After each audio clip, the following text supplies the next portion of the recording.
seja bem-vindo a mais um BBcast.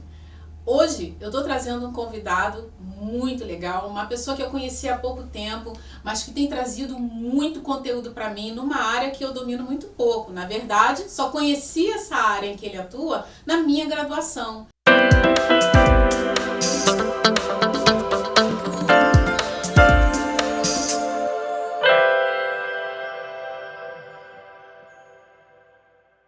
Nós vamos conversar um pouquinho sobre o maravilhoso universo da psicomotricidade com Eduardo Oliveira, o pai do Nicolas, de 10 anos, e da Isadora, de 5 anos, esposo da... Viviane, que eu também conheço.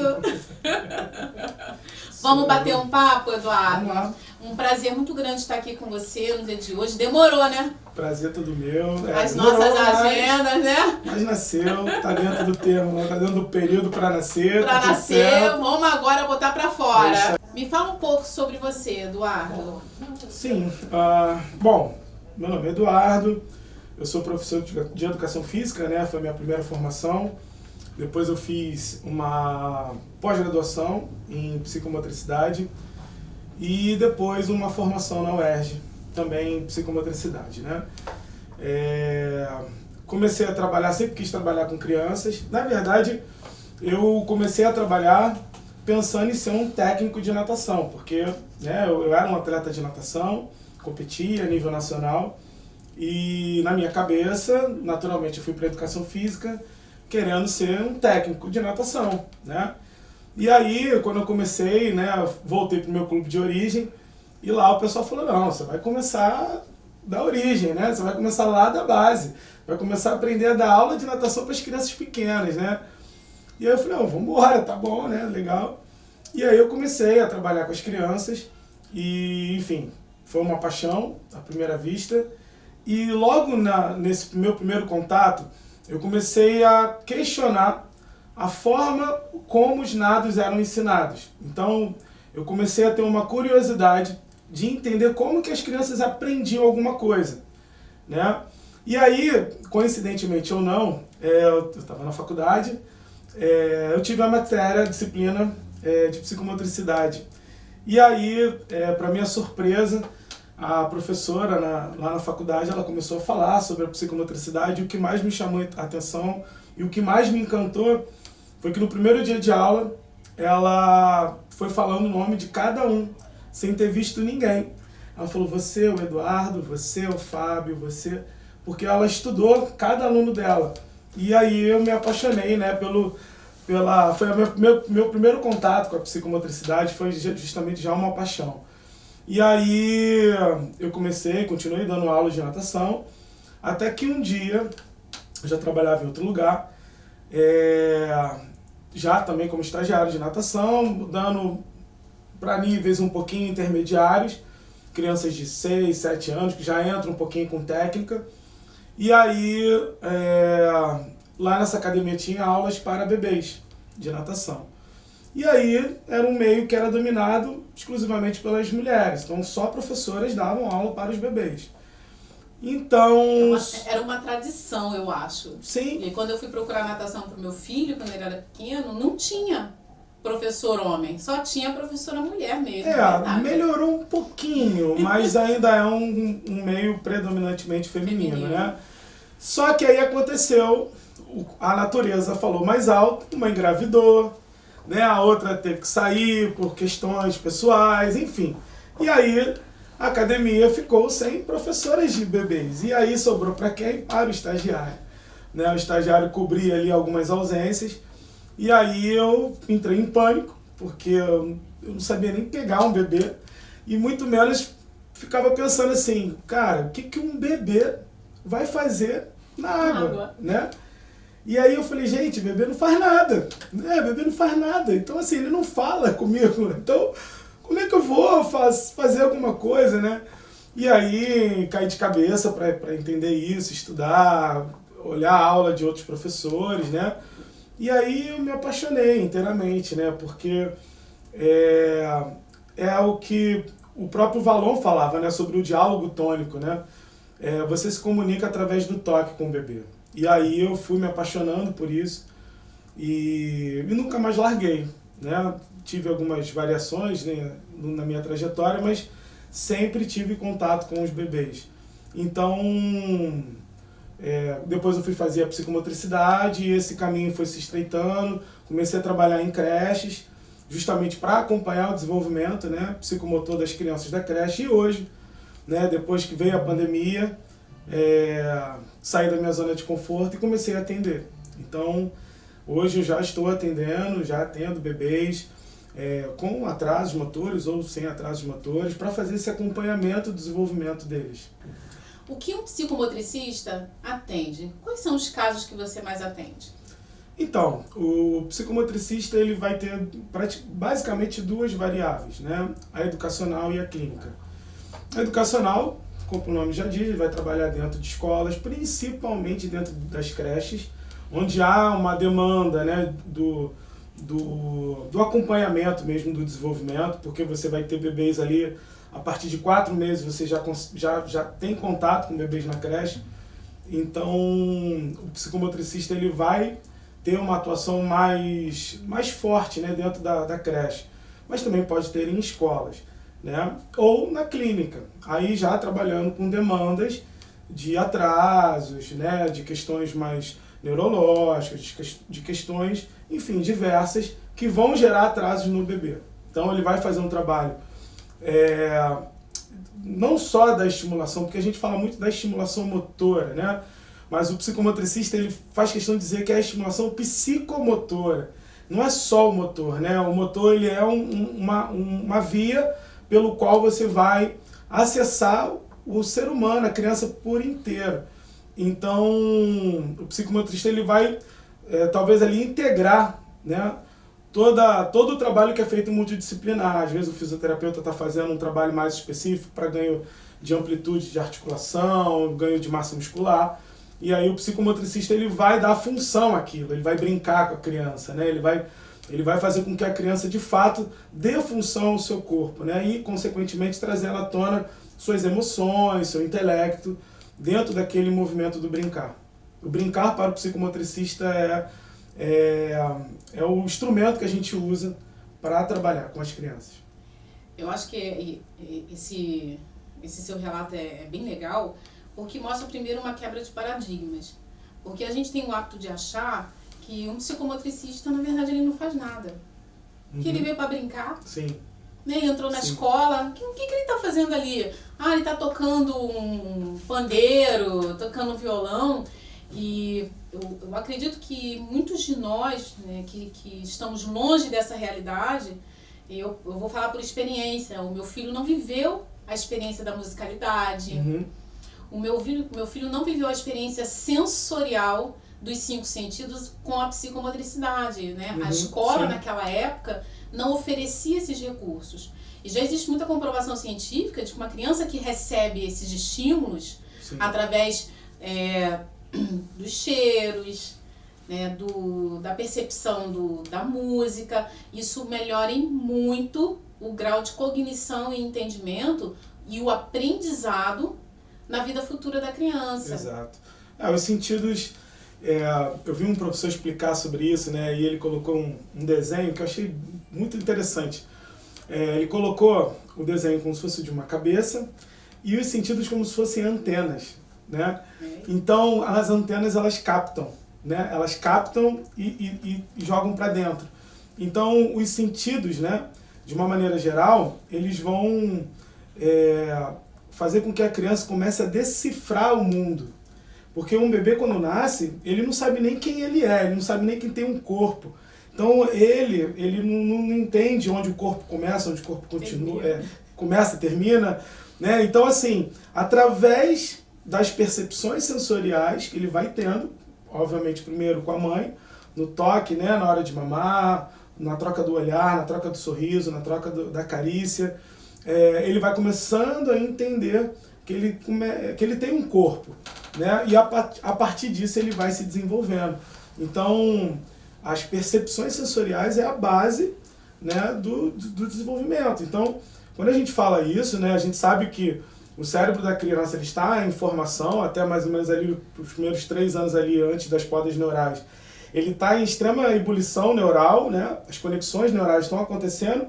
Então, assim, quanto mais estímulos você der, mais conexões os neurônios vão fazer. Então, experiências para crianças até 3 anos são, eu digo que é vital, é como se fosse dar uma água, dar uma comida, dar banho, botar para dormir. A criança precisa vivenciar o mundo, né? E aí ela vai vivenciar como? Usando o seu próprio corpo. Então, o corpo é a via de aprendizado de uma criança. Então, para o psicomotricista, o corpo ele é vital, ele é a própria pessoa, né? A gente não olha para o corpo, a gente olha para aquele sujeito, através, obviamente, do seu corpo, mas pelo corpo, pela maneira como ele usa o corpo, a maneira como o corpo se expressa, a maneira como esse corpo vai se colocar diante de qualquer coisa que ele está vendo, sentindo. Então é muito importante isso pra gente. Você me traz aqui a memória vários aspectos que estão conectados à osteopatia, à microfisioterapia, principalmente no que diz respeito aos sentidos. A pele para nós, e eu tenho certeza que para você e para muitos que estão nos ouvindo, é um órgão. E é o maior órgão do corpo humano. Sim. E a gente também já tem vários artigos científicos que comprovam a pele como um território neural que guarda memórias. Sim.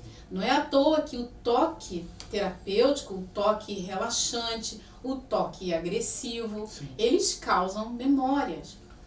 Queria saber de você que recursos como a gente está falando aqui dos sentidos, que recursos são mais utilizados na psicomotricidade para estimular exatamente esses sentidos da vida? Tem um psicomotricista famoso, né, já faleceu, Lapierre, e ele fala que a criança, para você tocar numa criança, ela precisa te habilitar para isso. Ela precisa autorizar o toque nela, né? Então, ele fala que nunca toque numa criança sem que antes ela te dê a permissão para isso. Porque a gente entende que o corpo é extremamente importante. Então a maneira, se você já chega tocando, ainda mais eu, sou homem, tenho barba, sou grande, né? E as crianças às vezes me olham meio assustadas, né? E muitas das vezes é engraçado isso, porque eu fui aprendendo a me comunicar com as crianças, né? E uma coisa que eu aprendi, eu fiz uma vez um curso de contação de histórias. E eu aprendi, eu não sou um bom contador de histórias, quer dizer, mais ou menos, eu até dou meu jeitinho, mas claro uma coisa que eu aprendi foi fazer as expressões faciais. Então, muitas das vezes, no primeiro momento que eu estou com uma criança, até mesmo com um bebê, eu me comunico muito com os olhos, com o sorriso, com as expressões faciais, e isso é muito importante pra gente. Então, falando dessa questão do toque, é extremamente importante pra gente. Com relação ao que a gente usa, né? Foi a pergunta. Bom, a gente tem que pensar que a gente tem que fazer essa criança se movimentar, né? Então, qualquer coisa que faça uma criança se movimentar, que ela tenha interesse e, obviamente, não ofereça um risco para ela, a gente vai usar. É óbvio que nós temos os instrumentos básicos, né? E aí, assim, eu sempre falo, para quando tem alguém, um estagiário, alguém que está começando, fala assim, gente, tem materiais que são mágicos, né? Por exemplo, a bola. A bola é mágica, a bola é universal. A bola, se você for ver, ela é um material que foi construído em todos os cantos do mundo. Todas as tribos, todas as civilizações têm algum esporte com bola. Então, obviamente, a gente vai fazer essa entrada dos materiais, dependendo, obviamente, também da idade, né? Então, por exemplo, se eu estou com um bebezinho de 3, 4 meses, que está começando a soltar os bracinhos, está começando a entender que ele tem uma mão, obviamente eu vou dar um material que ele possa ter a pega, né? Aquela pega que ele vai preencher toda a mão para segurar aquele brinquedo. Então a bola ali já não se faz mais não se faz atrativa, né? Funcional. Então, em relação ao material, a gente usa muito pano, a gente usa muito panos diversos, né? A gente usa muita bola, a gente usa muito blocos de encaixe, a gente usa cordas, a gente usa muito macarrão de piscina, O macarrão de piscina é interessante porque toda vez que eu vou usar o macarrão, gera uma certa angústia nos adultos. Porque quando você está falando ali com crianças de 3, 4, 5 anos, eles estão numa latência física muito grande, né? E eles brincam muito de bater, de se jogar, pular um em cima do outro. E aí, a gente tem que canalizar isso. É uma né? energia, né? Aí é uma energia muito forte. Então eu pego o macarrão, que é um material leve, né? Normalmente a gente corta em 2 ou 3 partes, e eu vou brincar de espada. Né? E aí, só que quando a criança bate com o macarrão, ele não dói, mas ele faz o barulho. E isso para a criança é sensacional, porque normalmente coisas que fazem barulho são polidas pelos adultos. Né? Então tudo que faz muito barulho, os adultos ficam assustados e querem logo limitar. Provavelmente a criança está quebrando alguma coisa. Então o macarrão, as crianças entram em êxtase, porque é um material que faz muito barulho e ela pode bater, enfim, é um material muito legal de usar. Né? Então a gente usa isso tudo, bola, corda, macarrão, tecidos, pneu. Aí a gente vai usar, e tem os materiais, né, que a gente pega de casa. Caixa de casca de ovo, né, papel. Caixa de papelão para brincar. Isso, caixa de papelão, sim, muito. Né? Então a gente tem, dentro da psicomotricidade, a gente tem várias formações. Né? A gente tem a do Lapierre, tem a do Alconturier, enfim, que são os mais usados, principalmente aqui no Rio. Então a caixa de papelão ela tem um sentido muito forte de ventre, né, de um espaço acolhedor. Então é muito comum, dentro de uma sessão ou dentro de uma aula, uma criança está brincando, daqui a pouco, durante a brincadeira dela, ela vive uma experiência que ela teve ou que ela está vivendo em casa, e ela se recolhe e entra na caixa para absorver aquela percepção que ela está tendo naquele momento. Então, tudo que a gente pode oferecer para a criança entrar, ficar acolhidinha, é muito bem-vindo nas sessões de psicomotricidade. Você falou sobre movimento, e é uma lei universal, que movimento é vida. Movimento é vida. Onde não tem movimento, não tem vida. Exato. Existe uma lei na osteopatia, que é a lei da artéria, que fala que só vai haver vida onde tiver sangue. E o sangue se movimenta o tempo inteiro no corpo. Na verdade, nada no corpo para de se mover. Sim. A gente entra num estado de tônus mais baixo, em que você está se preparando para dormir, e aqui é uma verdadeira harmonia de vários sistemas. O nosso corpo é uma orquestra sinfônica Sim. organizada. E nessa percepção de movimento, eu tenho tido muitas experiências com o trabalho do movimento corporal em si, que é uma visão osteopática, é a visão da fisioterapia, sobre os movimentos que o bebê não está alcançando. Sim. Que muitas vezes a gente está olhando ali uma criança, cara, tem um movimento que é esperado e tem alguma coisa ali. Como é que você observa isso? Como que você avalia? Isso é muito interessante, porque as mães, quando me procuram, já teve mãe assim, falava assim, Eduardo, eu preciso de ajuda. Não, porque eu estou acompanhando o desenvolvimento do meu bebê e ele tem 6 meses. E eu li que a partir dos 6 meses ele tem que fazer isso. Aí eu, não, sim, mas como é que ele tá? Não, mas é porque já tem 6 meses, sem brincadeira, 6 meses e 1 dia e ele não está fazendo. Aí eu, calma, calma, não é a gente bem não é assim. normal, Eduardo. Pega leve com a gente, que pura a gente não é. Aí depois eu falo, calma, tudo tem um tempo, a maturação ela é individual, né? A gente vai explicando com todo carinho. Aí ela, não, obrigado. Aí daqui a pouco ela volta 28 dias depois, mas Eduardo, olha só, fez 6 meses e 29 dias, amanhã ele faz 7. E não aconteceu os marcos dos 6 meses. Eu falei, gente, calma. Então assim, a questão dos marcos, né? Eu sempre falo assim, os marcos, obviamente eles tiveram estudos, eles têm um embasamento, ele tem uma função ali. Mas a gente não pode deixar de olhar para o sujeito. Né? Nós somos frutos do que a gente carrega em formas genéticas e do que a gente absorve do nosso ambiente. Isso aí. Então, a gente precisa levar esses fatores em consideração, né? Então, os marcos, eles são importantes para a gente ter como se fosse um guia, porém, ele não precisa ser levado a ferro e fogo, né? Então, eu sempre costumo dizer para as mães o seguinte: olha para o teu filho, olha para ele, você vai entender. Às vezes, você não precisa nem olhar para os marcos de desenvolvimento. E aí eu falo assim, o bebê, ele vai te dando certas dicas de que ele está bem. Eu sempre falo, gente, se o bebê está brincando, se o bebê está feliz e se ele está seguro, na verdade eu vou até colocar numa escala.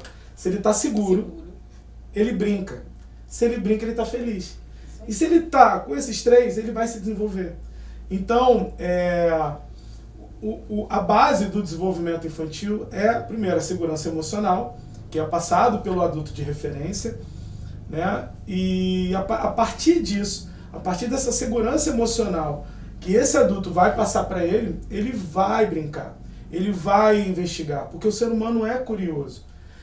E aí eu falo, que é uma frase que eu construí, dando aula com as mães, eu falei assim, gente, vocês já pararam para pensar que o combustível do desenvolvimento é a curiosidade? Né? Se o bebê está curioso, ele vai. Então, por mais que a gente queira que o bebê faça determinados movimentos, posturas, alcance certos marcos, se o bebê não quiser, ele não estiver preparado, ele não vai fazer. A gente pode treinar ele, a gente pode colocar em várias posturas que ele vai começar a gritar, e aí ele vai alterar o tônus dele. E aí não vai acontecer o desenvolvimento. Então, a base do olhar do psicomotricista para o desenvolvimento, principalmente de um bebê, é que esse bebê esteja seguro e que ele esteja feliz, que ele esteja disposto, que ele esteja curioso. Eu acho que você traz uma reflexão muito forte, que vale aqui a gente... eu vou salientar porque isso está na minha clínica diária, eu tenho certeza que está na clínica dele também, quando uma família traz um conteúdo, uma informação que vem da internet. Hoje a gente tem uma explosão de cursos, sim, uma explosão de estímulos oferecidos pela internet e que vão trazendo um padrão delicado de ansiedade na família. E eu vou lembrar vocês, gente, que o bebê ele sente tudo que está sendo vivido no meio ambiente. E hoje a gente vive realmente isso que você falou, Eduardo. Às vezes a criança ela está dentro daquilo que nós chamamos de janela de oportunidades. As janelas de oportunidades dependem de como a criança cresceu no ventre, sim, de como foi o parto, sim, da história do pai e da mãe, do meio ambiente. Olha quanta variável. Sim. Aí chegam às vezes o pai e a mãe no consultório, não, mas eu estou fazendo tal curso e ele falou que no 6º mês o que você falou. Sim. E naquele momento a gente precisa ter o nosso emocional ajustado, sim, que eu acho que também é um desafio nosso, porque afinal de contas é o maior bem daquela família, o bebê deles, e a gente muitas vezes vai contrapor uma percepção de que eles têm de que não, tem alguma coisa errada com essa criança. É interessante isso, porque eu sempre dou esse exemplo. Eu já tive bebês, vou colocar o marco de 1 ano, que é o marco assim, mais aguardado das famílias, né, que não estava andando, e um bebê de 1 ano que estava andando. E isso é real, isso acontece na verdade o tempo inteiro. Né? E aí eu olhar para esse bebê de 1 ano que está andando e me preocupar, porque a linguagem corporal dele me dizia que ele não tinha, apesar de estar andando, ele tinha um desequilíbrio muito baixo, ele tinha uma marcha muito inadequada, posturas inadequadas. Então assim, ele andava, a mãe estava feliz. Só que eu via nele, eu falava assim, é um bebê que foi treinado para andar, não foi natural. E um bebê de 1 ano que não andava, mas que brincava, sorria, fazia graça, fazia piada, né? A piada do bebê. Ele olha pra você e faz assim, né? Se divertia. Tipo assim, pra provocar o adulto. É uma piada. Ele olha pro adulto, quando o adulto tá distraído, tipo, olha pra mim aqui, ó. Pintinho amarelinho, pode cantar. Né? E aí, esse bebê, ele é ativo, ele está presente, ele está vivo no ambiente. E eu falava, não, tá tudo bem com ele. Mas ele não tá andando. Mas ele vai andar. Mas o que eu tenho que fazer? Deixa brincando. Nossa, aí a pessoa, não, mas eu tenho que fazer porque eu vi na internet, o Instagram, não sei o quê. Tá bom, você quer ajudar seu filho? Bota uns brinquedinhos assim no alto, bota no sofá. Porque assim, na verdade, os brinquedos antigamente era o controle remoto, né? A chave do carro que o pai esquece. E o bebê, ele é curioso. E ele vai direto no que ele não pode pegar. Porque são instrumentos que ele não tem acesso. Então ele vai querer o que não tem acesso. Então, eu vou ajudando muito mais as famílias. Eu digo que o meu trabalho hoje, ele é muito mais de conscientização da família do que um trabalho específico ali com o próprio bebê. Né? Então, assim, eu enquanto psicomotricista, eu entendi que a partir da mudança da nossa sociedade, né, da saída da mulher principalmente para o mercado de trabalho, isso alterou muito a configuração, né, da família. Então as crianças estão sendo de verdade, né, terceirizadas, essa criação, essa educação dela. Então certos marcos eles vão tendo que se adaptar a isso. Por exemplo, agora tem essa questão do bebê ter que fazer a introdução alimentar aos 6 meses. E aí, eu estou vivendo esse debate agora. Numa creche que eu trabalho, né, que eu faço uma assessoria lá, e a mãe falou, não, ele fez 6 meses, ela vai fazer a introdução alimentar, só que ela não senta. A bebê não tem nenhuma conscientização corporal de tronco, né, onde ela consiga manter o seu tronco ereto, ou seja, toda a parte digestiva, né, o tubo digestivo dela não está pronto, porque ela não tem acesso ainda, que ela fica curvada. E aí eu falei, não, ela não pode fazer a introdução alimentar, ela não está preparada. Não, mas ela fez 6 meses, mas e daí? Ah, mas porque 6 meses tem que fazer a introdução. Eu falei, não, é porque aos 6 meses, o bebê, quando ele passa pelos marcos, ele adquire a posição sentada. E é diferente de sentar ele adquire a posição sentada. E aí sim ele está preparado para ter esse alimento, que esse alimento vai descer pelo tubo, vai chegar no estômago tranquilo, ele não vai se engasgar. Ele tem um controle disso. Então, essas novas vivências que vão atrapalhando essa relação do bebê com os pais, com as mães, enfim. E aí as pessoas ficam presas nesses marcos, né, motores, enfim. E aí a gente vai desmistificando isso. Então hoje, quando eu recebo um grupo de mães, eu faço atendimento individual, faço atendimento em grupo. Então eu vou trabalhando a cabeça das mães. Olha isso, olha aquilo, olha só que conquista maravilhosa que seu bebê fez hoje. Ele saiu dessa posição e fez essa posição. Olha só que conquista maravilhosa. Aí a mãe, mas ele só botou as 2 mãos. Eu falei, ele girou o tronco, botou as 2 mãos. Ele está fazendo todo um equilíbrio diferente, que aí nesse sentido aqui, ó, ele vai começar a engatinhar. Ele vai levantar o quadril dele e vai partir para engatinhar. Isso é fantástico. Aí a mãe fica assim, nossa, nem tinha visto. E é isso que a gente vai mostrando. Eu tô rindo porque são os pequenos ganhos de grandes movimentos do futuro. Porque fica parecendo que é tudo micro, mas isso aí não é nada. Lê do engano porque você falou de um movimento importante para nós na osteopatia e no universo holístico. Todos os movimentos de rotação de tronco são movimentos que estimulam o sistema linfático. Olha que legal. Interessante. Então, quando você roda e gira, um movimento simples que a gente faz, né, de dissociação de cintura, ele está estimulando, você está forçando o sistema linfático a se bombear mais. Sim. Quando um bebê ele faz o rolamento, quando ele vira, desvira, quando ele faz o pivoteio, ele está ali aumentando esse potencial linfático. E o potencial linfático é potencial de defesa. Melhora a imunidade da criança. Você falou uma coisa que é muito interessante, porque a gente está vivendo uma pandemia da criança sentada, né? Do bebê estático, né? Porque os bebês, e nada contra as mães que usam canguru, ele é funcional para vários momentos do dia, principalmente da mulher, né? Mas a gente não pode deixar de colocar esse bebê no chão. Ele precisa vivenciar o seu próprio corpo no chão. E é no chão mesmo, não é no colchão da cama, não é no chão fofinho, é no chão de verdade, né? E aí, por exemplo, eu dei esse exemplo da criança fazer uma rotação de tronco quando ela está sentada. Mas para ela poder fazer isso, ela teve que rolar antes. Né? E a gente está vivendo essa pandemia do bebê estático, que é o bebê que fica sentado.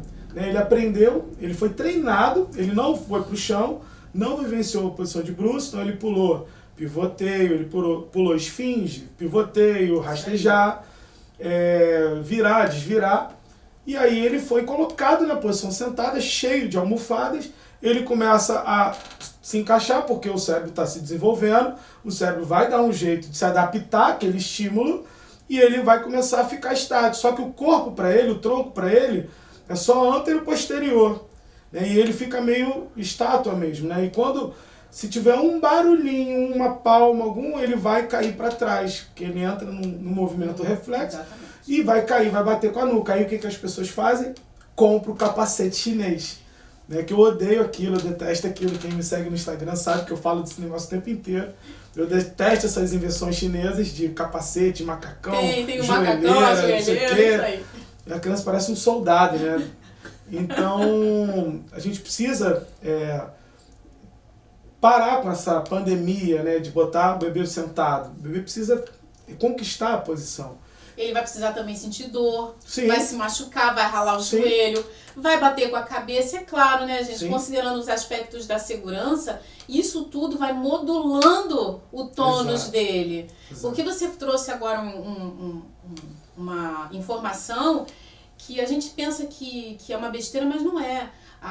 O bebê ele nasce com muitos movimentos involuntários, são movimentos reflexos, e eles vão sendo modulados conforme ele vai vivenciando não só a experiência dos movimentos, mas a experiência do toque, a experiência da segurança. Sim. Quando você coloca um bebê sentado, esse tônus, que a gente pensa, nossa, essa criança tá durinha, pode ser um tônus alterado. Você já pulou de paraquedas? Me veio esse exemplo agora. Não, eu quero muito. Eu fico imaginando a pessoa que vai pular de paraquedas a primeira vez, assim, ela chegando cheia de vontade, aí o avião decola, né? Aí pula um, pula outro, quando chega na vez dela, ela deve travar, né? Aí o tônus aumenta, o medo aumenta, porque ela não tem controle daquilo que está acontecendo, ela vai pular. Né? E por mais que ela tenha treinado, né, o subconsciente ali deve falar, cara, tá maluco, não pula. E eu vejo isso. Quando você coloca um bebê numa posição que ele não tem controle, que ele não construiu, ele sente medo. Ele sente medo. E aí o tônus dele vai aumentar, né? Ele vai entrar numa contração muito forte, muscular, e aí não vai ter ganho nenhum. Ele não vai brincar, ele vai chorar, né? E aí você vai ter que tirar ele da posição. Então não adianta, né? Pickler já falava muito isso, né? A Pickler foi uma pediatra e ela foi fantástica porque ela fala que é a pedagogia dos detalhes, né? Então, e ela vai dizer exatamente isso. Nunca coloque um bebê numa posição que ele não consegue ficar. Ele não chegou até ela. Então, se ele não senta, se ele está caindo, sentado, põe deitado. É muito simples. O que eu faço para o meu filho parar de chorar? Deita ele no chão. Mas aí ele não vai aprender a sentar. Vai aprender. É uma escada, né? Trazendo de volta essa nossa conversa sobre tônus, que eu acho que pra gente é muito importante quando o assunto é tônus muscular. Então a gente tem vários tipos de alteração do tônus. Para quem não sabe, não entende, o tônus é esse estado natural de tensão que o nosso músculo exerce a todo tempo. Seja de manhã, à tarde, à noite, seja no sono. Em todo tempo, todos os músculos do nosso corpo têm um estado natural de contração. Esse estado natural de tensão, como o próprio nome diz, é uma tensão. Ela não pode ser nem pouca e nem em excesso. E é aí onde fica talvez os maiores desafios, porque o tônus também tem uma relação muito forte com a história individual de cada pessoa. Sim. A história daquela família. Sim. Quando o assunto é tônus na pediatria, exige mais atenção ainda. Porque hoje nós temos um chamado muito forte para a falta do tônus, para um tônus alterado e para o excesso de tônus. Sim.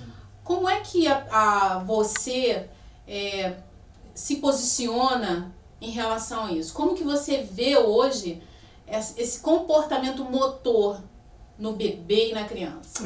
A gente está vivendo uma época também da imobilidade, né? As crianças estão ficando cada vez mais paradas, assistindo telas. A pandemia telas. Também não foi legal. Sim, não foi legal. Não foi legal. Afetou bastante. Nesse sentido. E aí a gente vai entrar, né, nessa dualidade de a criança é tônus baixo ou ela é fraca, né? E aí, assim, a gente precisa ter esse cuidado, né, de avaliar isso, porque o tônus, falando de uma forma muito básica, ela vai ser regulada pelas nossas emoções, né? Então, muito básica, não, né? Extremamente básica. Fala assim, né? É só para ficar didático para a gente entender, né? Porque assim, as nossas emoções, eu falo assim, né? A pessoa que não tem um problema de tônus, né? Assim, porque nós temos o tônus baixo, né? Que a pessoa pode estar triste, pode estar chateada, ela pode estar cansada, o tônus vai naturalmente baixar. Eu vou me curvar, vou chegar em casa cansado, eu vou, né? Meus ombros vão cair. Isso é um tônus baixo, né? Um tônus alto, eu tô feliz, né? Acordei bem, acordei no sábado, final de semana, tá com sol, vou à praia e tal, eu vou aumentar meu tônus. Então, durante o dia, o tônus vai subir e descer normal. Quando a criança ela tem uma hipotonia, é um tônus muito, muito, muito baixo e num estado constante. Então, e aí com outros fatores associados, porque se ela tem um tônus muito mais baixo, e onde a gente percebe de fato pela postura, pela falta de movimento, né, aí consequentemente vai gerar atrasos, nós vamos ver de forma clara, né, obviamente tem as avaliações, que essa criança tem uma hipotonia, né? A variação de tônus dela está bem mais baixa. Então, e não vai depender só da variante emocional, né? É algo que, de fato, ela não consegue sair daquele campo de tonicidade, né? E o hipertônico a mesma coisa. Ele está também no estágio alterado do tônus, só que para cima. É uma criança mais rígida, que tem mais dificuldade de mobilidade. Então, já são casos patológicos, né? E tem a criança que está imóvel porque ela não brinca, ela não sai de casa, né? Ela fica na tela o tempo inteiro, fica trancada em casa, ela estuda numa escola que não tem um pátio. Então essa criança, ela não vive o corpo dela, ela está sempre sentada ou deitada, e aí ela vai ter fraqueza muscular, né? E aí quando você pega, obviamente ela vai ter um tônus mais baixo, mas ela não é hipotônica, né? Ela está com um tônus mais baixo devido à falta de movimento. Então é assim como eu avalio os meus pacientes. Existe uma visão sistêmica em saúde quando a gente avalia o tônus, e isso vale para todas as áreas da saúde, que é realmente, né, a contração muscular ela é definida por aspectos químicos específicos, que é a bomba de sódio, potássio, os gradientes de cálcio.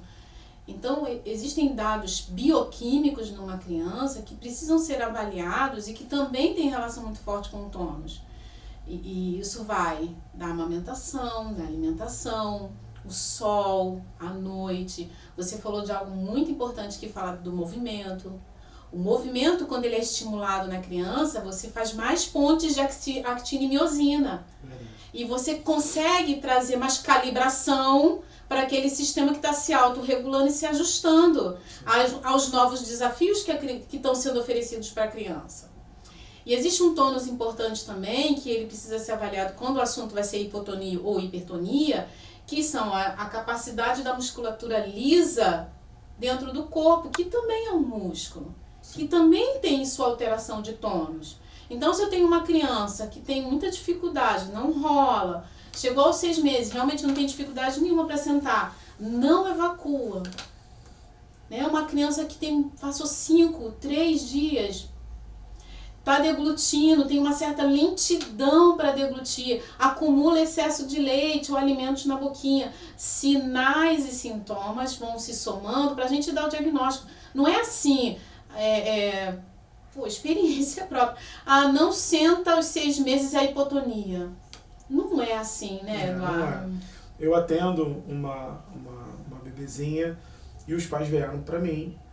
Ela já estava com 1 ano e 1 ano e 2 meses. E aí os pais, não, ela não está andando e ela se movimenta muito pouco. E aí a pediatra falou que ela é hipotônica. E aí eu falei, não, tudo bem, vamos marcar, vamos avaliar ela. E aí, quando eu cheguei para ter o contato com eles, né, a cena era, né, a mãe aqui com a criança deitada, 1 ano e 1 mês, a criança deitada como se fosse um bebezinho de 3 meses, 4 meses, né, ela ali com a chupeta, isso já era assim, um horário que ela estava totalmente desperta, né, assim, ela não estava cansada com sono, né, e aí ela olhou para mim, já começou a chorar, e eu assim, a metros de distância dela, né, eu entrei na casa, ela já entrou no estágio de alerta, luta e fuga, já se travou e começou a chorar. E eu falei, não, tudo bem, eu vou sentar com vocês, a gente vai conversar. E ela passou praticamente a sessão toda chorando. E aí eu fui fazendo uma investigação de como aquele bebê chegou até aquele momento, né? Então, começamos a fazer a avaliação desde a concepção, né? Como é que foi? Foi desejado, não foi? A gravidez foi legal. E aí a mãe, no início, ela não falou, ficou presa a questões técnicas. Não, a minha filha nasceu com 38 semanas, o parto cesáreo, não sei o que, tal. Eu falei, tá, mas você foi legal, você curtiu a gravidez, você passou por alguma questão? Ela, não, veja bem, eu passei por uma perda, minha mãe faleceu, e eu fiquei muito triste, não sei o que, tal. Ela teve dificuldade de sair. E aí a gente vai construindo aquele sujeito, né? Aquele bebezinho que já tem uma história. Então, a criança é extremamente insegura, então ela tem medo de praticamente tudo. Os pais, obviamente, com todo o amor que eles têm, são excelentes pais. E eu falo, né, o bebê não vem com bula, né? A gente vai, assim que nasce um bebê, nasce um pai, a mãe nasce um pouco antes, né? Mas assim, quando o bebê nasce, ele não vem com manual de instrução. E a gente vai aprendendo conforme as coisas vão acontecendo. Então ela chorava e eles protegiam. Então virou um ciclo de um apego inseguro, né? Onde a mãe, obviamente, não quer que a sua filha sofra. A gente entende isso, a gente respeita muito isso. Né? E a bebê, consequentemente, quer cada vez mais ficar ali, não quer abrir para o mundo é assustador. Então, eu entendi que aquele movimento para aquela bebezinha precisava vir, a mudança precisava vir primeiro dos pais. Então, eu comecei a trabalhar na cabeça da mãe, que ela precisava se movimentar, que ela precisava passar segurança para a filha, encorajar ela, passar segurança, que ela... mas ela vai cair, ela vai bater a cabeça. Vai bater a cabeça. E é isso. E é isso. E é assim que a vida é. E tá tudo bem, ela vai bater. Mas assim, se você botar ela deitada no chão, ela vai bater uma quedinha e ela vai chorar um pouquinho, vai absorver. Quando ela estiver engateando, ela vai levar uma quedinha um pouco maior e também ela vai absorver. Quando ela estiver em pé, ela já passou por outras quedas. Então até a queda vai se atualizando. E aí a gente foi construindo, e aí uma bebezinha de 1 ano e 1 ano e 2, eu voltei todos os marcos. Começamos a brincar no chão, rolar, rastejar, e conquistar a posição sentada, depois engatinhar, ficar de joelho, trepar, ficar em pé, andar de lado, soltar uma mão, depois soltar a outra, adquirir o equilíbrio estático e depois a marcha. E a gente está nessa construção, né, na verdade. E aí o que aconteceu? A criança começou a ficar mais confiante. E aí eu falei para ela, a gente precisa ganhar a confiança dela. Então, de início, eu vou ficar lá no canto e vocês vão brincar com ela. E eu ia orientando os pais, assim, bota um brinquedo aqui, deita você no chão, pega no colo, rola com ela. Né? E aí a menina começou a ficar mais confiante, já estava no chão, Então ela já permite que a mãe saia do ambiente para ir na cozinha, para ir no banheiro, né? Fazer suas necessidades. E tá tudo bem. E ela começou a ganhar confiança, e então a evolução dela começou a acontecer. E a gente está no caminho. E parece assim uma brincadeira, mas é algo que se repete no consultório, a questão da criança ter tanto medo da ausência dos pais, que essa frase, você assim, me trouxe várias lembranças, várias memórias de muitas mães. Eu não consigo ir no banheiro. Alessandra, eu não consigo fazer nada porque o bebê começa a chorar. A criança começa a chorar de desespero. E é um real desespero. A percepção que a criança tem de abandono e rejeição é tão grande que ela, como a criança também não tem percepção do mundo real e do imaginário, ainda está tudo sendo construído. Né? Fica aquela coisa assim, meu Deus, fui abandonada, o que eu vou fazer agora? Ela me largou. E realmente, o melhor diálogo do desespero é o choro. Sim. E aqui a gente não está falando que a criança tem que ser deixada, largada, chorando. Não é isso. Não é isso. É uma construção de confiança. Exatamente. Né? E a gente vai começar a mostrar para esse bebê, não é que ele pode ficar sozinho, não é isso. Ele pode brincar. E quando ele brinca, ele vai interagir com as coisas que está em volta dele. E aí tá tudo bem. E aí a mãe pode sair, porque o bebê, o Bowlby, né? Ele falou sobre vários tipos de apego. Então tem o apego seguro, apego inseguro, enfim, tem vários. Mas a diferença é essa. O bebê, conforme ele vai crescendo, ele entende o seguinte: a minha mãe pode não estar na sala comigo, mas ela está próxima. E ela vai aparecer quando eu precisar. É isso aí. Isso é a maior ação que um bebê mostra quando ele está seguro. E eu falei para eles, eu não vou mexer, não vou fazer nada com a sua filha enquanto ela não estiver segura. E a segurança tem que vir primeiro de vocês, depois eu entro. Eu vou entrar depois, mas vocês precisam mostrar segurança para ela. Então assim, não é deixar ela no chão chorando. Se ela está chorando, deita no chão e começa a conversar com ela. E a conversar, não, mas eu vou conversar o quê? Conversa. Ô minha filha, você está chorando. Poxa, tem tanta coisa legal aqui, olha como é que a mamãe brinca. Aí você começa a fazer as palhaçadas, fazer cara, fazer careta. E a criança ela vai ver que você está do lado dela, você está olhando para ela. Né? E se nada der certo, aí tudo bem, eu vou trazer para o meu colinho e vou reiniciar todo o ciclo da segurança. Vou trazer para o meu colo, tá chorando muito, entrou no desespero? Vou trazer para o meu colo, tá tudo bem, mamãe tá contigo, papai tá com você. Dentro dessa realidade que você traz, desse relacionamento da família, da rede de apoio, de todos os envolvidos no crescimento da criança, hoje eu percebo também, Eduardo, eu queria ouvir um pouco sobre você, sobre esse assunto com você, sobre a terceirização do apego. A gente vive hoje um momento que a mulher saiu para o campo de trabalho. Eu vou me usar como exemplo. Quando meu filho fez 3 meses, né, de nascido, eu voltei a trabalhar. Uhum. E eu sei que eu perdi uma parte disso tudo, dos estímulos, e eu sei que isso foi trazendo algumas consequências para ele depois que ele tinha 5, 10 anos de idade. Né? Conforme a gente está falando aqui, eu tenho tido várias memórias, né, do Pedro que, caraca, o Pedro não foi uma criança que subiu no sofá, ele não brincou de Superman. E eu sei que, de alguma forma, eu acabei cerceando algumas experiências de ousadia, de coragem, para que ele fosse um pouco mais impetuoso em relação às circunstâncias da vida. E eu me lembro que teve uma situação que nós estávamos numa casa de praia e todo mundo brincando de bola, a casa tinha uma mureta assim embaixo e a bola caiu na casa do vizinho. Uhum. E aí todo mundo, quem vai pegar a bola, quem vai pegar a bola? O Pedro vai pegar a bola. Ele devia ter uns 13, 14 anos. E eu tô rindo porque o Pedro não sabia subir no muro. Não trepou. Ele não sabia pular lá de cá. Aí o que aconteceu? Quando ele começou a subir no muro, congelado, Eduardo. Congelado. O meu marido pegou ele, empurrou ele e jogou ele lá do outro lado. Aí travou, nunca mais ele subiu no muro, nunca mais pulou. Acabou. Ou aquilo destravou ele. E é claro mas pelo que jeito que você falou, assim, obviamente que em algum momento ele vai destravar isso, né? Mas é assim, olha os sinais que você falou, né? Ele já, porque assim, provavelmente ele queria muita bola.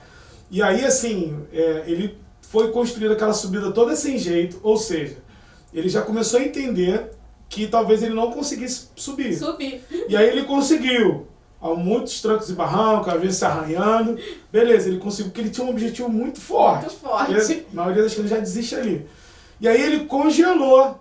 Ele entrou num estado de outra parte do cérebro que é paralisado. Paralisou. Então, nesse momento, a gente acolhe. Não, né? empurra. E aí o pai, né? Enfim, empurra. E aí vai ter gente que vai falar, mas tem que ser assim mesmo e tal. Homem é coisa de homem. E eu homem concordo é assim. que, assim, numa visão mesmo sistêmica mesmo, né? Nós homens precisamos estar presente. E a nossa função, né, como Freud já falava, é romper esse laço biológico de mãe e filho. Né? Assim, a função do pai é tirar e apresentar o mundo. Ó, filho, aqui tá o mundo. Assim. Sabe aquela cena do Rei Leão que ele apresenta? É isso. Sabe? É apresentar pro mundo. E é isso. Filho, vambora, filho. Vamos pular esse muro aí. Vamos lá, eu vou contigo, ó. Eu vou pular também. Vem com o papai, ó. Pula aqui, ó. Ele tá pulando o muro, mas ele tá pulando com o pai. Entende? Porque a mãe... Ai, não. Ô, Carlos, pula você. Pega a bola pro garoto. Pô, o pai isso. não. Pai, vamos nós dois juntos. E assim, ele tá fazendo a função paterna dele de encorajar, de se arriscar, porque é isso. Mas... Eu sei que ele pulou, e aí ele pegou a bola e conseguiu pular de volta. que bom.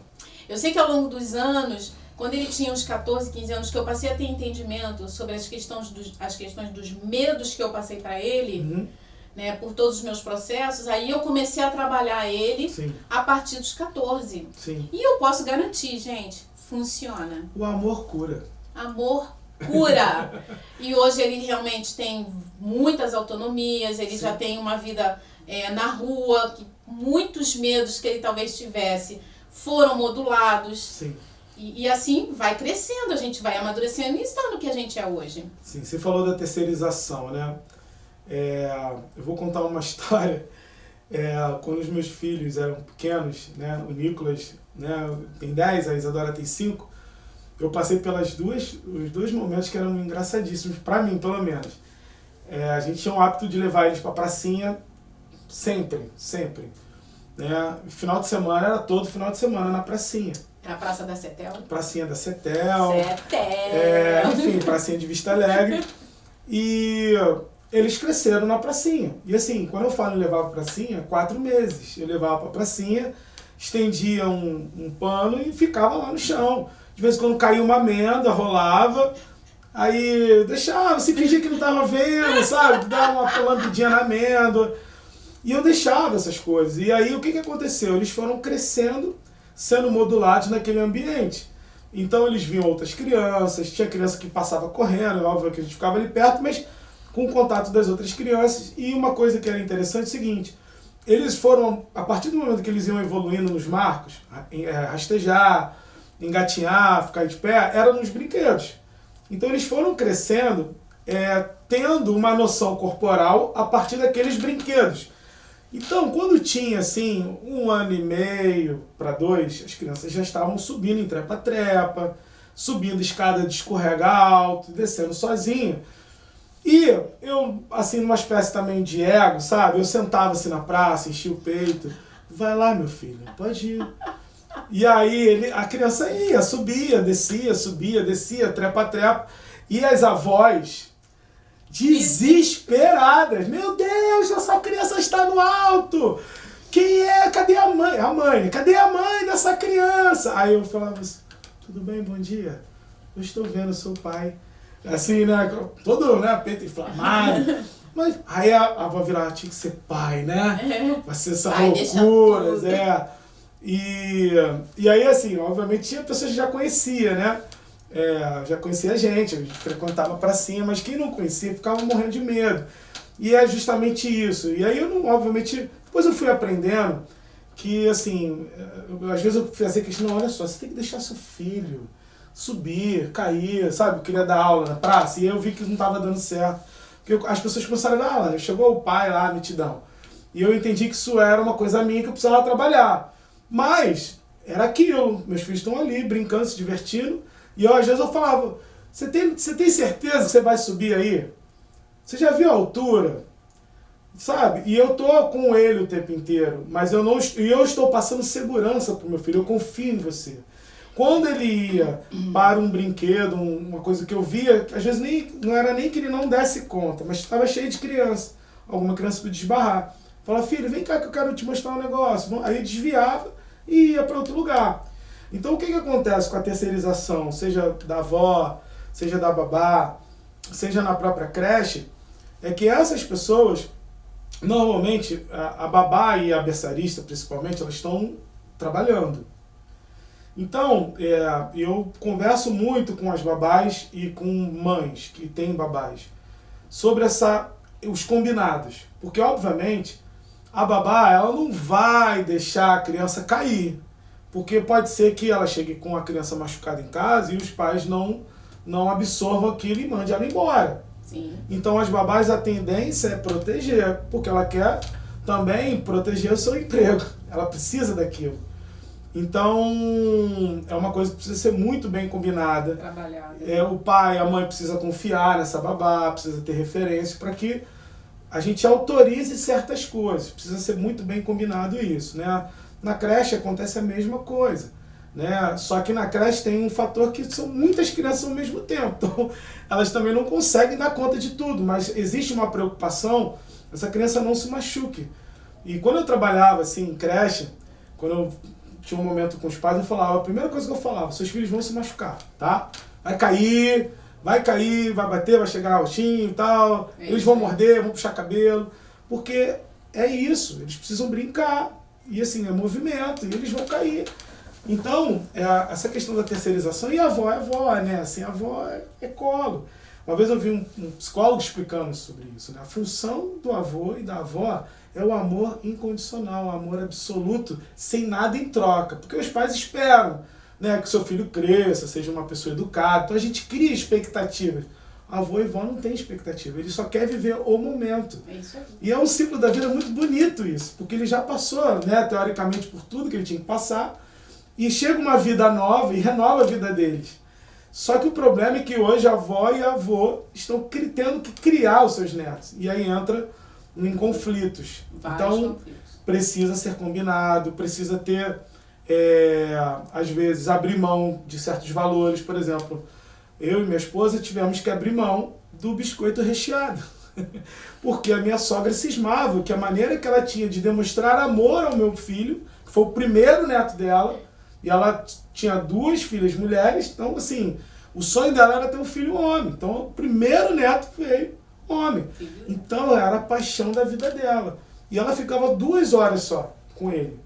E ela queria encher o moleque de comida.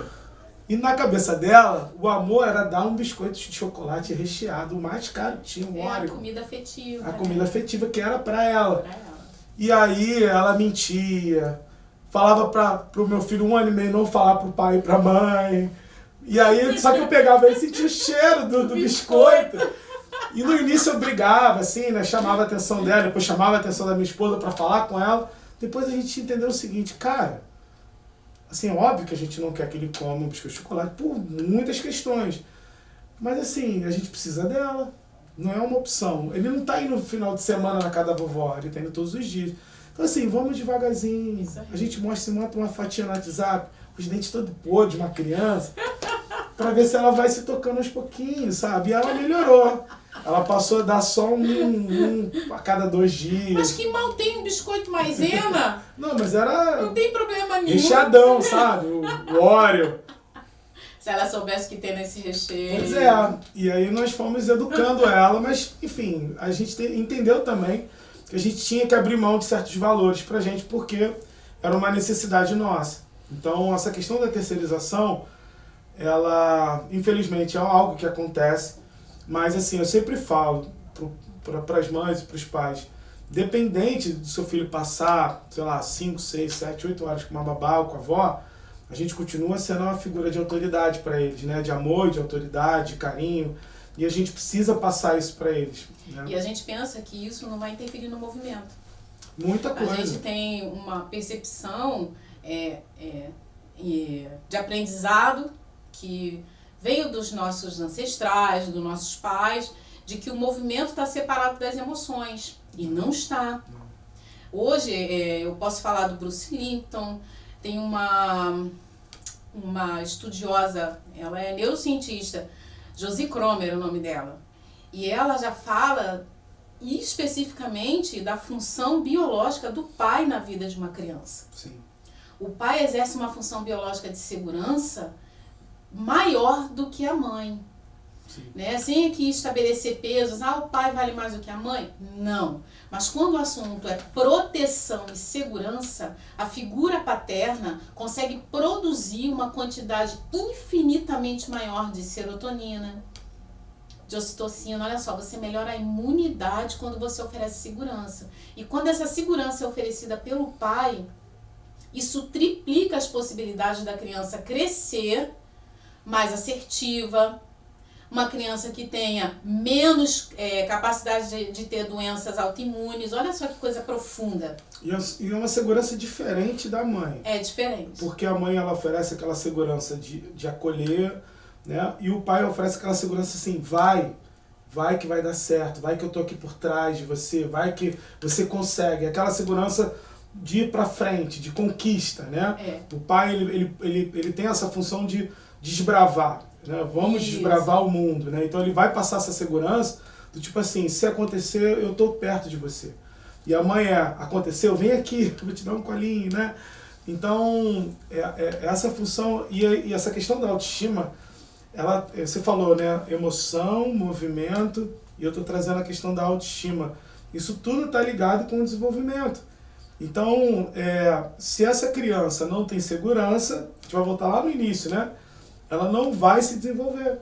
Então, se ela não tem os pais que a incentivem a sair para brincar, para cair e levantar, e tá tudo bem, vamos lá, tá tudo certo, dar um beijinho e vamos de novo, ela não vai ficar cada vez mais insegura. Então, é importante, uma criança com autoestima, né, ela vai ser um adulto também com autoestima alta, porque ela está aprendendo desde a base dela. E toda a configuração, você falou dessa configuração bioquímica, né? E tem essa configuração dos próprios neurônios, né? Que vão se configurar no sentido assim, dela entender que ela é capaz, que ela pode. Né? E eu sempre falo isso para os pais, porque a gente liga ao desenvolvimento à conquista. Mas tem um detalhe que é importante, que é o seguinte, até para você entender que aquele obstáculo ele está além de você, você precisa ter noção do seu corpo, das suas capacidades e até onde você pode ir. Então, às vezes eu coloco materiais, obstáculos, e eu faço várias provocações. Tem obstáculos que são fáceis, obstáculos que estão de acordo, tem obstáculos que são mais difíceis. Por exemplo, uma criança que está rastejando, ela não vai pegar um brinquedo num obstáculo alto. Mas ela está vendo aquele brinquedo e ela vai em algum momento tentar esticar o braço. E quando ela estica o braço, ela vai entender que existe uma altura e que o braço dela tem um comprimento. Porque se a criança ela não entende os seus próprios limites, ela não vai saber lidar com aquilo. E a nossa tarefa é encorajá-la a vencer aquele limite. Não, você é capaz, você consegue. Ou o contrário, né? Sim. Olha, nesse momento ainda não é o seu momento para esse degrau. Esse é o ponto. Esse degrau está muito alto para você. Sim. E o que acontece? Normalmente, a mãe ou o pai, eles veem o bebê tendo alguma dificuldade, ele está tentando. Porque o bebê ele vai tentando sempre, ele sempre vai tentar. Quando ele percebe que está muito difícil, ele vai para outro lugar e está tudo bem.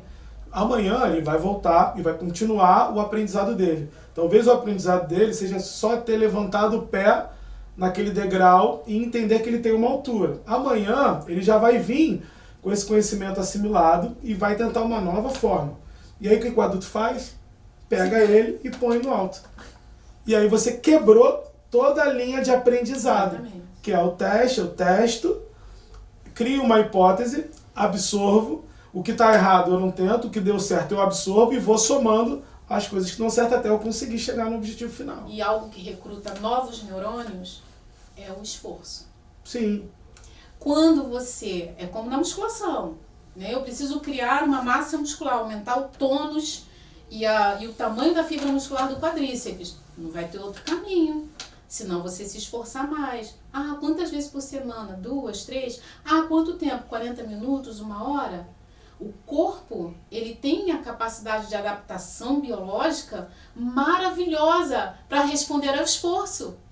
E hoje o que eu percebo é que realmente as famílias estão...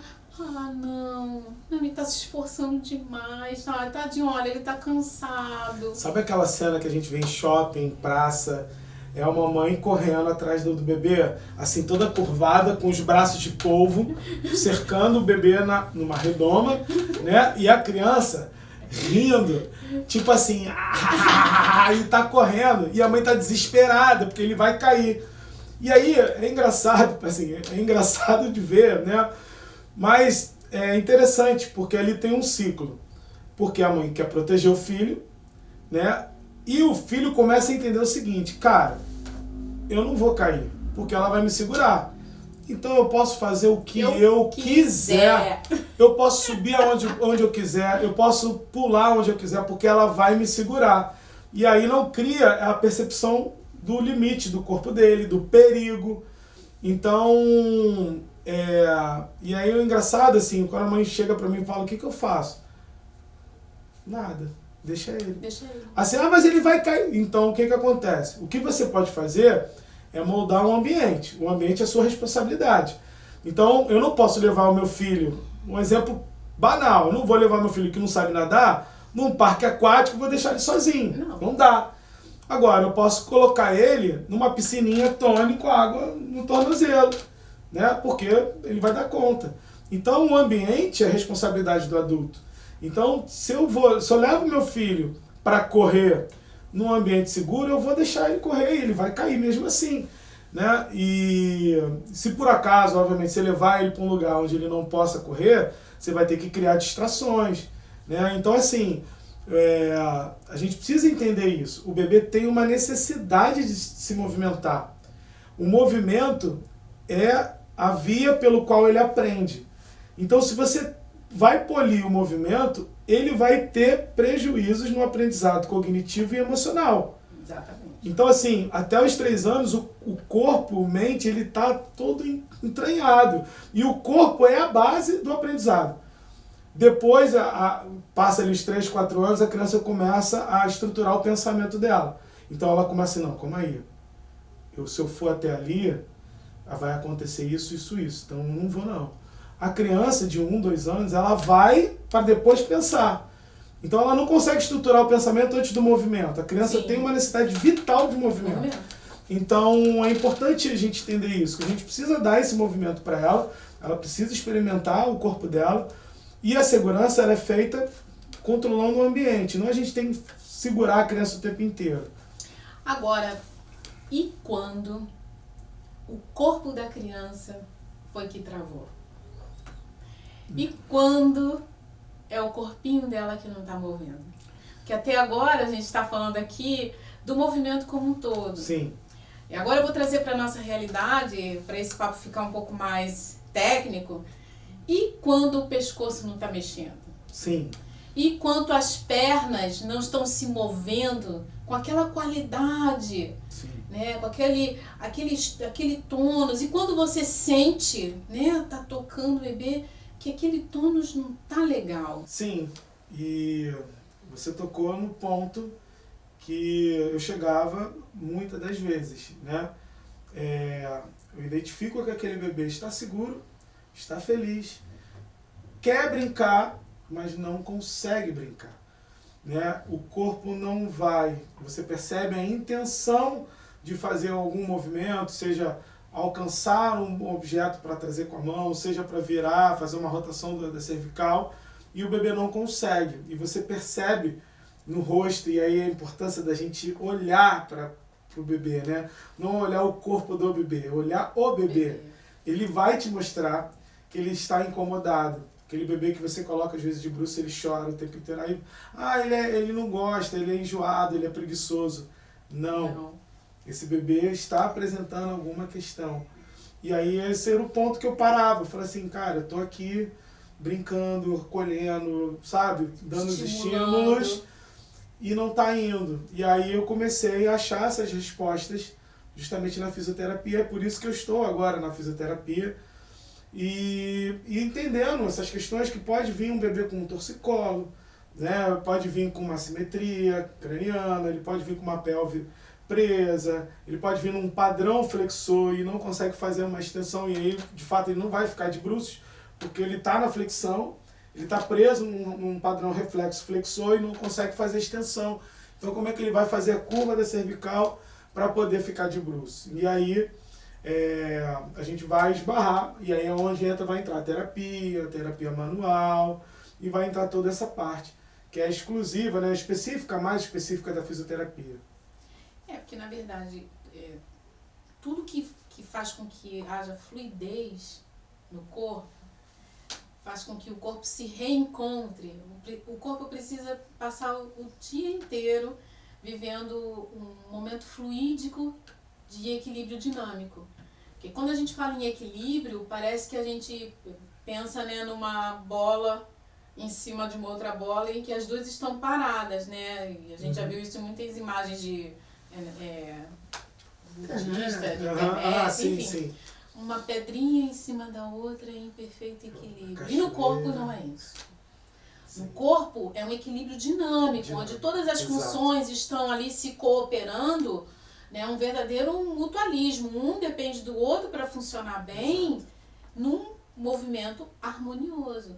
De dia uma galera vai trabalhar, de noite é outra galera que vai trabalhar, e assim todo mundo vai caminhando para a evolução. E a evolução é esse desenvolvimento nosso, o desenvolvimento do intelecto, Sim. o desenvolvimento do aprendizado, da cognição, o desenvolvimento corporal, para que a gente evite que as doenças aconteçam.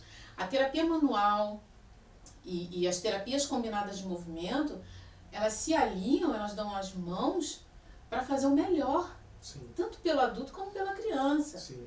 Mas quando o assunto é o bebê, se eu colocar numa balança, quem é que vai ter mais importância? Depende da distribuição. Exato. Depende do que está acontecendo com o bebê. Nós temos hoje, vou dar um dado que é assim, muito comum, né? A posição do bebê dentro do ventre, eu ia falar aqui, né? Ia falar o bebê pélvico, o bebê que fica sentado e não encaixa, ou o bebê transverso, que fica numa posição transversal, são os bebês que podem oferecer o maior grau de comprometimento motor. Porque eles passam por um impasse de movimento dentro da barriga. Que a gente fica pensando também que o bebê só começa a se mover depois que nasce. Sim. Não.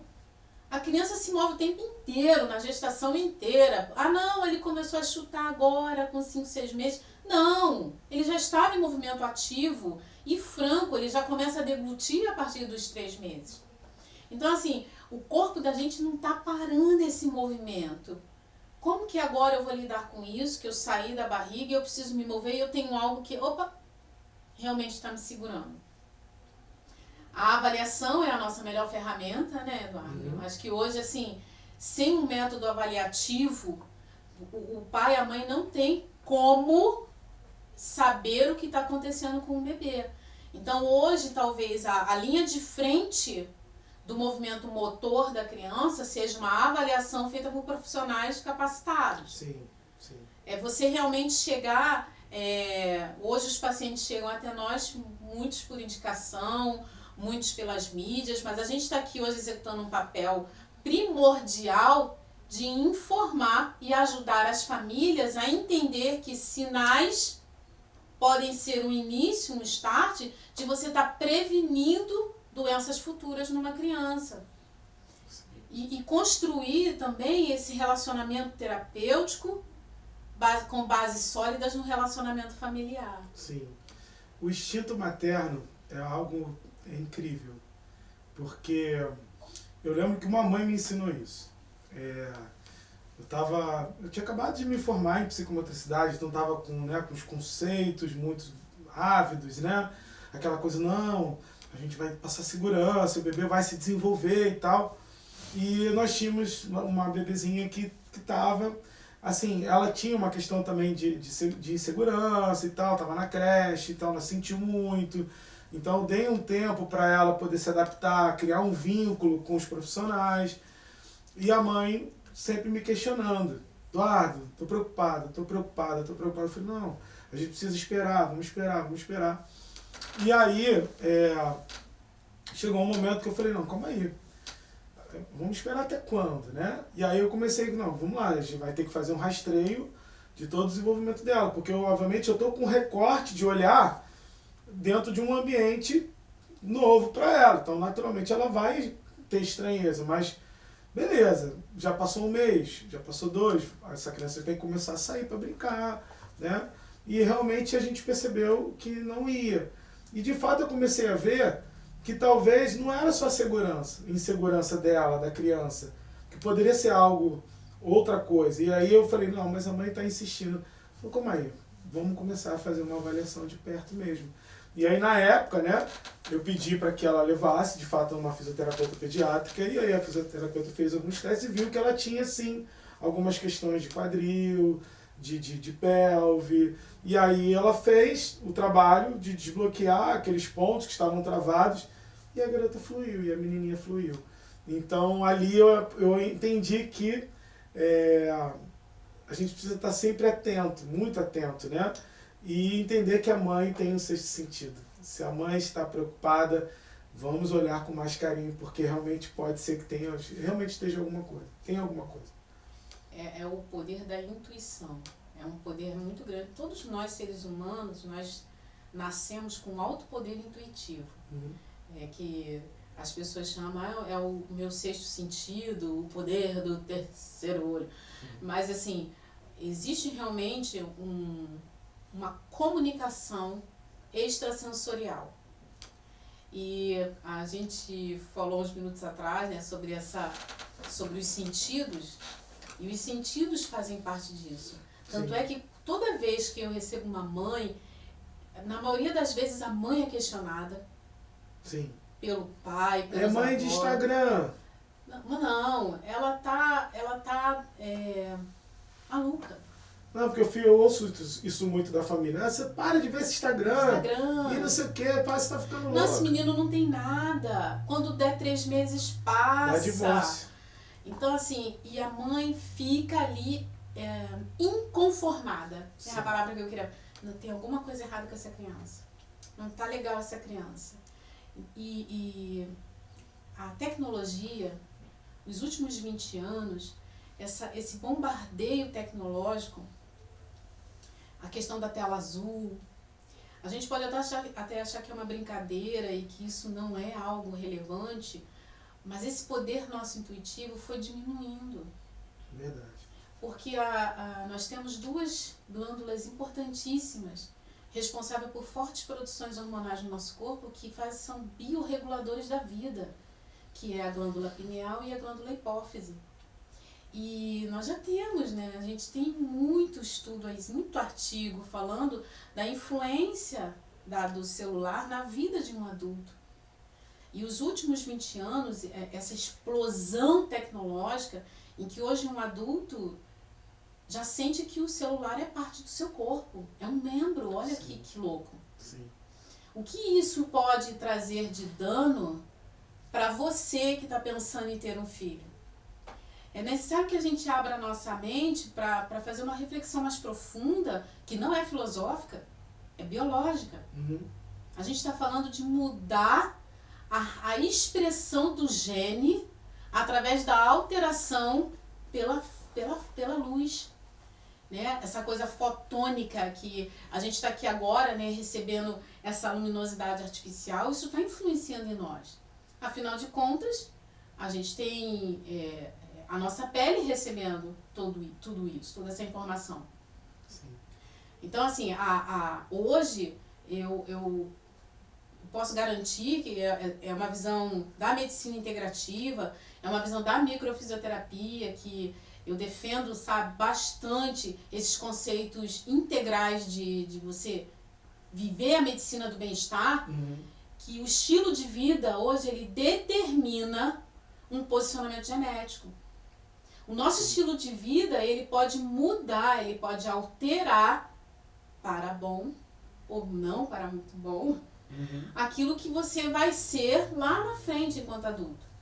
Sim. Então, algo para contextualizar aqui de como você pode entender o que realmente está recebendo de influência o seu bebê, é realmente evitar ao máximo, e isso é uma dica que eu posso dar, de enquanto você tiver com o seu bebê no colo, você está em contato com tecnologias. É uma coisa que eu falo muito lá no meu Instagram, é sobre essa questão das relações, né? Nós somos animais sociais e precisamos ser sociais. E o bebê ele vai aprendendo por imitação. E o bebê aprende que ele tem um corpo, que ele tem um rosto, olhando para o rosto da mãe. Então, se entre o rosto do bebê e o da mãe tem um celular no meio, você imagina, né? Assim, claro que eu estou criando aqui uma cena muito forte, né? Mas isso é real.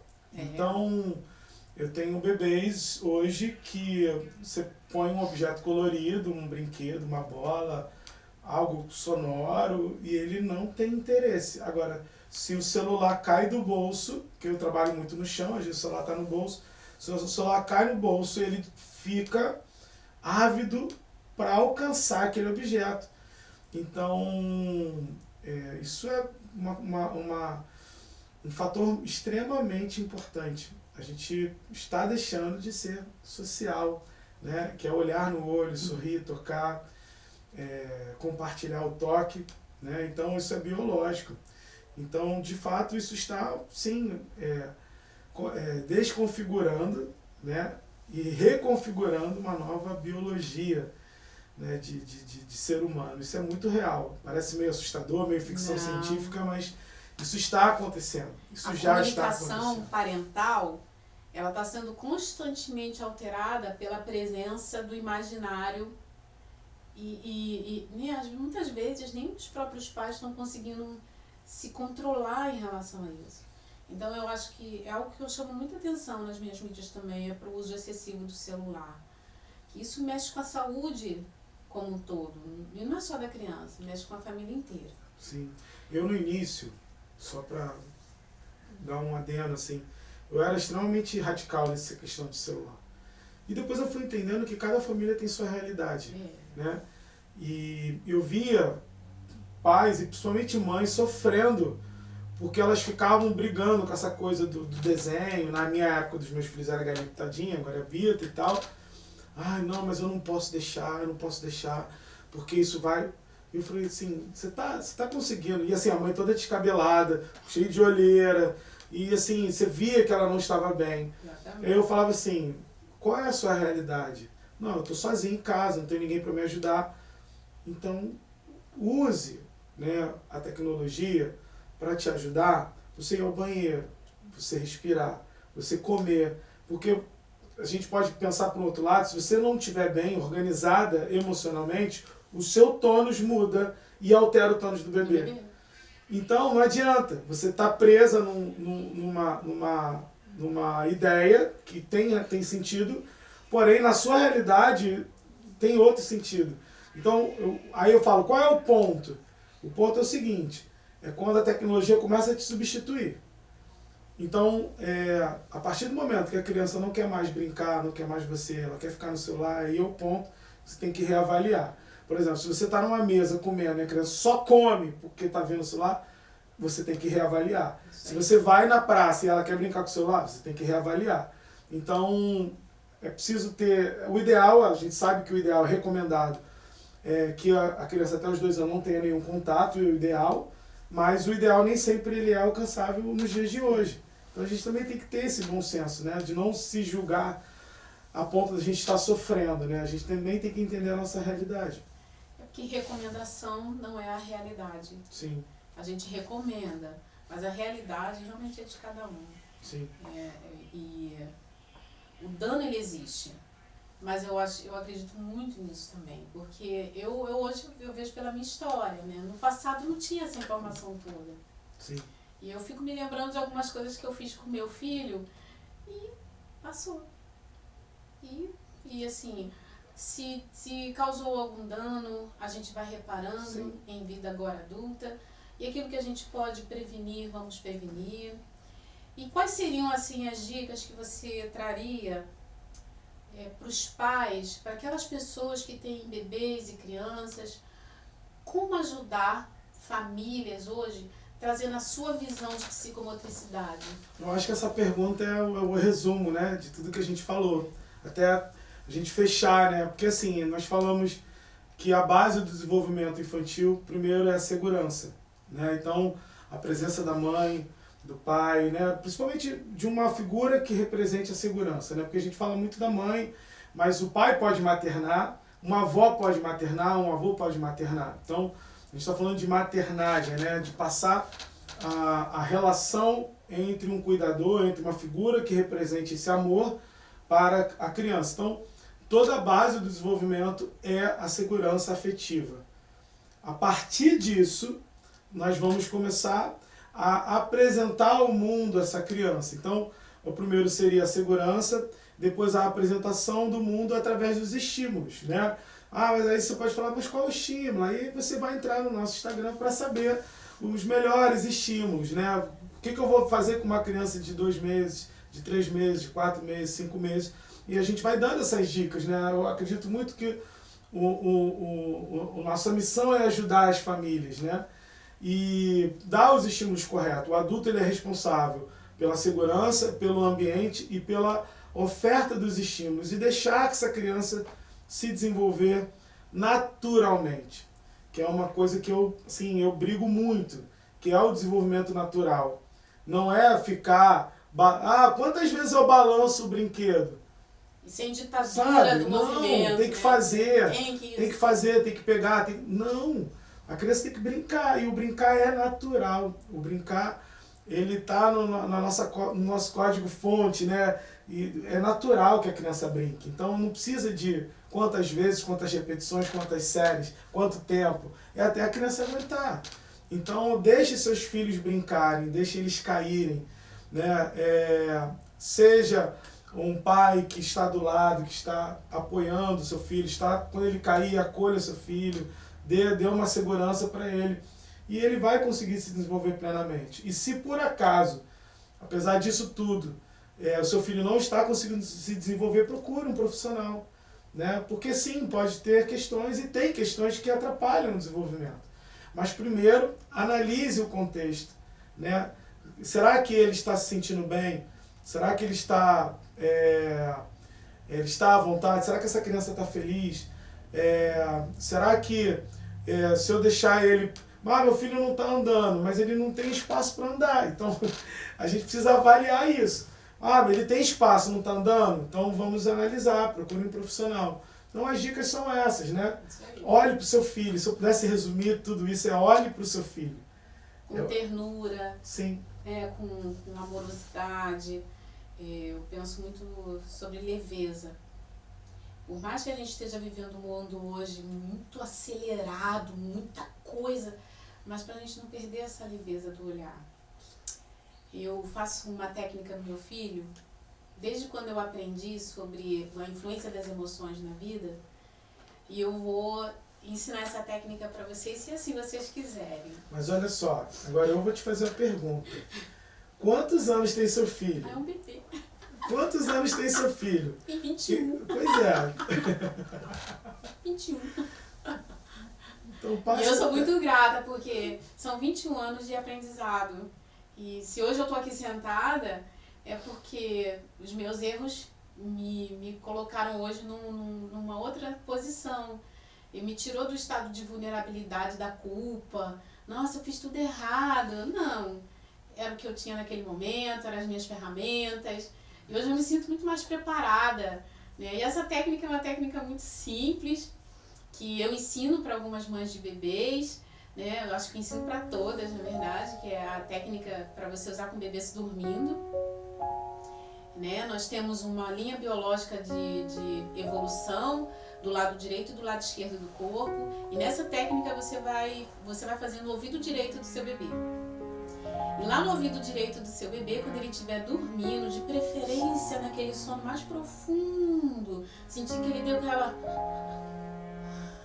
ressonada e apagou de vez.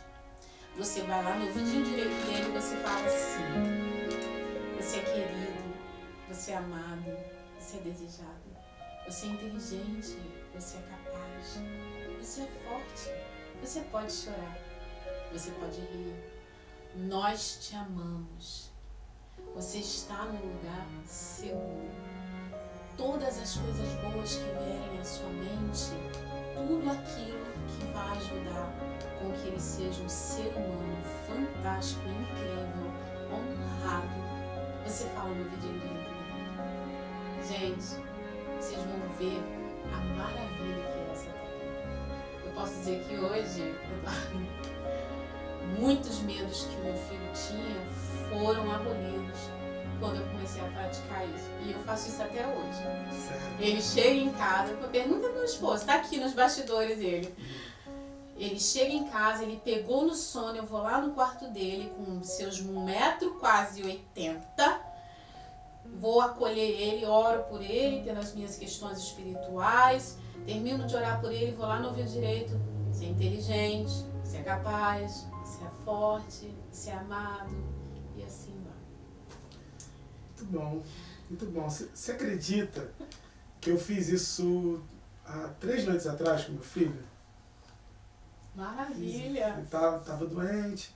E aí, meu esposo é de plantão, ele foi dormir comigo. E aí, em algum momento, eu tive essa sacação, né? Vamos colocar assim. Um insight.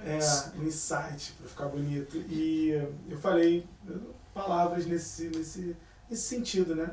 De uma recuperação, que eu estava com ele, e, enfim.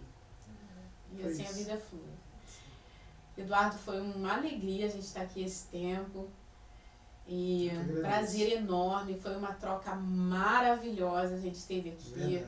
Que seja a primeira de muitas. Opa, vamos ver o que está sendo reservado para nós. Sim.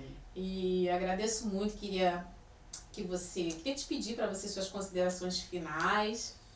Bom, é isso, né? Bom, eu que tenho que agradecer a Alessandra. Alessandra, desde que eu entrei, né, nesse mundo de Instagram, divulgar meu trabalho, fazer um perfil profissional, eu conheci a Alessandra pelo Instagram, né? A gente curtia, comentava as publicações um do outro, e por uma coincidência do destino, né, a minha esposa foi tratar com ela e chegamos aqui. Então, te agradecer, saber que você é uma referência para mim, no seu trabalho que você faz. E, enfim, a gente teve uma experiência em consultório já juntos. Sim, foi fantástica. Nossa, foi fantástica. Foi fantástica.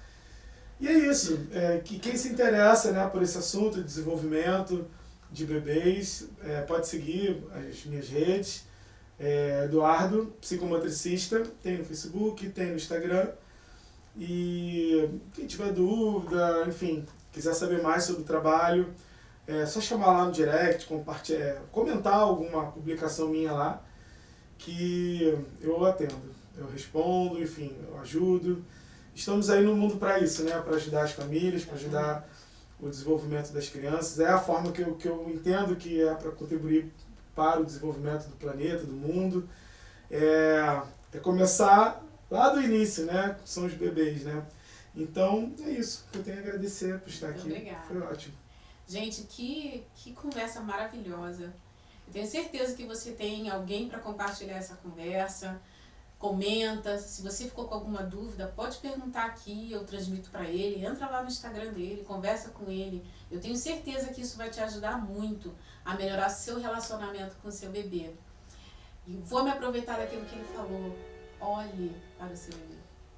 Muito obrigada e até a próxima.